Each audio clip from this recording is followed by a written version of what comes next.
Oi, crianças. Nós vamos começar a estudar agora ciências, tá? A unidade 7, tá? Com o conteúdo som. Vamos começar por som, tá bom? Deixa eu explicar para vocês um pouco sobre o som. A música talvez seja a forma mais agradável de se perceber o som. Ela nos diverte, nos emociona e pode nos fazer dançar, né?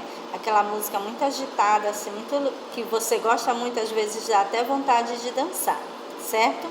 Observe que aí tem umas crianças tocando vários tipos de instrumentos, cada um com um instrumento diferente, né?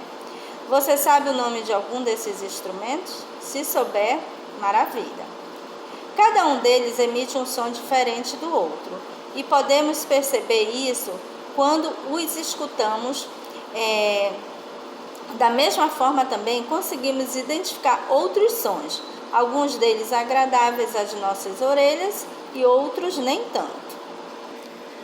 Mas aí vem a pergunta: o que é som? Som é uma vibração produzida quando dois objetos se tocam.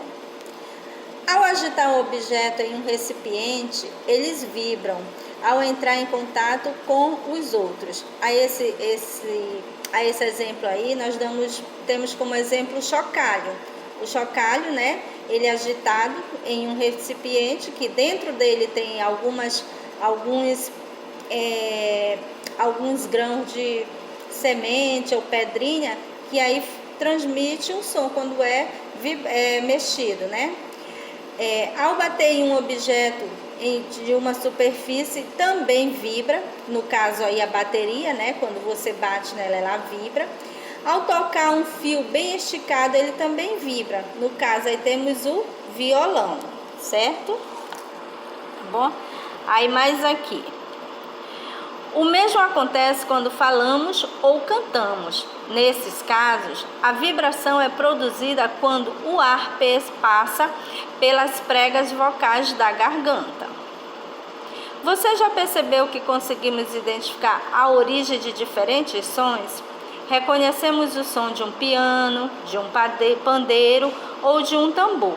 Assim como identificamos uma pessoa conhecida por sua voz. Às vezes você está em algum lugar, alguém te chama e você automaticamente olha e lembra: é a voz do fulano. Ou então você vai passando em algum lugar e alguém está falando alto, alguém que você conhece.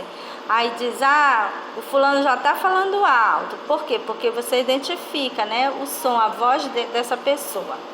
E isso ocorre porque o som tem algumas características, como o timbre, tá? Aí você me pergunta: o que é o timbre? É pelo timbre que identificamos os sons conhecidos. Outra característica do som é a altura, ou seja, se ele é grave ou agudo, tá? Um trovão, por exemplo, tem um som bem grave, né? Um barulho bem forte. Já o choro de um bebê tem aquele chorinho assim agudo, né? Tem hora que dói até o ouvido, criança chorando perto da gente, bebezinho. Aí vem a intensidade do som, que refere-se ao volume. Sons mais intensos são de volumes maior. Tem gente que gosta, né, de ouvir um som bem alto. Nós temos aí como exemplo um grito. E sons de menos intensos são aqueles de menor volume. Por exemplo, eu chegar no ouvido de uma pessoa e sussurrar.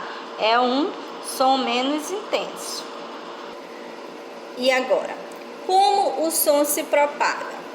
Se jogarmos uma pedrinha em uma bacia com água, veremos se formarem pequenas ondas ou vibrações na superfície da água.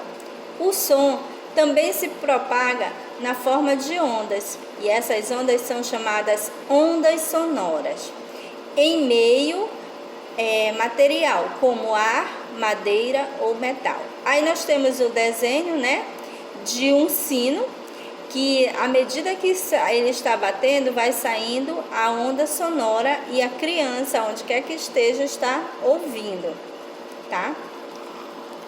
O sino ele bate e as ondas sonoras propagam-se pelo ar até chegar à orelha da pessoa. Representamos as ondas no desenho para facilitar a compreensão de como ocorre a propagação. É claro que você não vai ver essa onda, certo? Essa onda sonora você não vai ver, porém você vai sentir, tá bom? Você vai ouvir. Percebemos o som porque as vibrações chegam pelo ar e atingem o tímpano de nossa orelha. Se ouvirmos som muito intenso, ou seja, com sons muito altos, com o passar dos anos, nosso tímpano será prejudicado e ouviremos pouco. Por exemplo, geralmente isso ocorre com pessoas que gostam de ouvir, tá com fone de ouvido direto no ouvido, ouvindo o som muito alto, muito alto. Isso prejudica. Você quer ouvir um fone? Tudo bem, mas ouça baixo e não constantemente. Varie, tá bom? Bom, esse aí é o nosso conteúdo, tá? De ciências, a primeira parte, o som. Tem uma atividade na página 270 e 271. Providenciem fazer essa atividade, que aí nós iremos corrigir na próxima aula, tá bom? Caprichem, tá? Qualquer dúvida pode me procurar. Beijo para todos.